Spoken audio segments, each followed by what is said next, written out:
धर्मात्मा राजा प्रतापभानु ईश्वर को पाने के लिए जंगल जंगल भटका, पर जंगल में विचरण करते करते वह अपने लक्ष्य को ही भूल गया और ईश्वर पूर्ण गुरु के स्थान पर एक कपटी को भगवान का दर्जा दे बैठा। भगवान की अपेक्षा कपटी मुनि के चयन में ही अपना हित समझता रहा। तुम तजी दीन दयाला, निज हित न देखो को।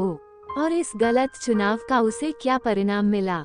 लक्ष्य भूलकर राक्षस का सहारा लिया तो अगले जन्म में रावण रूप में राक्षसी बनना पड़ा। दुर्योधन ने भी तो यही गलती की थी। जब श्री कृष्ण के बहुत बार समझाने पर भी दुर्योधन नहीं माना और महाभारत का युद्ध निश्चित हो गया, तब श्री कृष्ण ने अर्जुन और उसके सामने चुनाव रखा था, एक और मैं अकेला नहीं शस्त्र खड़ा हूँ और दूसरी ओर अस्त्र शस्त्र से सुसज्जित मेरी चतुरंगिनी सेना है। कर लो जिसका चुनाव करना चाहते हो। अर्जुन ने चुनाव किया श्री कृष्ण का। उधर दुर्योधन आकार का शिकार बन गया। उसने अपने चुनाव की मोहर लगाई चतुरंगिनी सेना पर। इस चुनाव का दुर्योधन को क्या परिणाम मिला हम सभी जानते हैं। इसलिए चुनाव करते समय आकार का शिकार न बने। क्वांटिटी के साथ साथ क्वालिटी का भी ध्यान रखें। धनुर्धारी अर्जुन से अगर कोई बराबर की टक्कर लेने का जज्बा व काबिलियत रखता था तो वह था अंगराज कर्ण। कर्ण के पास अर्जुन के वध के लिए एक अमोघ शक्ति थी, परंतु फिर भी कर्ण उससे अर्जुन का वध नहीं कर पाया। क्यों? क्योंकि जिस शक्ति का प्रयोग उसे अर्जुन के लिए करना था, दुर्योधन के दबाव में आकर उसने उस शक्ति द्वारा घटोत्कच का वध कर दिया।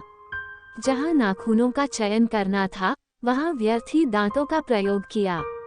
कहने का तात्पर्य जिस शक्ति से बड़ा लक्ष्य हासिल किया जा सकता था, सही चुनाव न होने के कारण वह यूं ही व्यर्थ चली गई। इसलिए कभी भी किसी के दबाव में आकर कोई चुनाव न करें। एक और जहां विभीषण के चुनाव ने उन्हें मान, सम्मान, प्रतिष्ठा एवं ऐश्वर्य प्रदान किया, वहीं कैकेयी अपने चयन के कारण तिरस्कार व घृणा की पात्र बनी। यदि विभीषण चाहते तो वे भी नेक तर्कों के वशीभूत होकर श्रीराम के स्थान पर रावण का चुनाव कर सकते थे, पर उन्होंने विवेक के आधार पर चयन किया।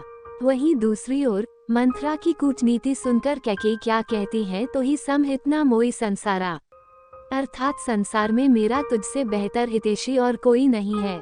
कैकेयी विवेक खो बैठी और उन्होंने श्रीराम को छोड़कर मंथरा का चयन कर लिया।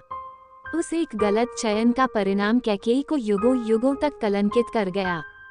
अपने पुत्र भरत का प्रेम तो खोया ही, स्वयं की नजरों में भी सदा के लिए गिर गई। इसलिए हमेशा याद रखें, चुनाव करते समय अपने निर्णय का आधार तर्क को नहीं, विवेक को बनाएं। इससे आपका चुनाव कभी भी पछतावे में परिणत नहीं होगा।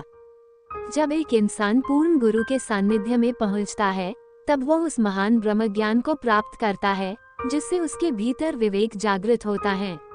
वह अपनी आत्मा की आवाज को सुन पाता है, समझ पाता है कि दो पहलुओं में से कौन सा सही है और कौन सा गलत। लक्ष्य न भूले, विवेक का सानिध्य न छोड़े, आकार न देखे, दबाव में न आए और सही चुनाव कर अपने जीवन में सुख और उन्नति लाएं।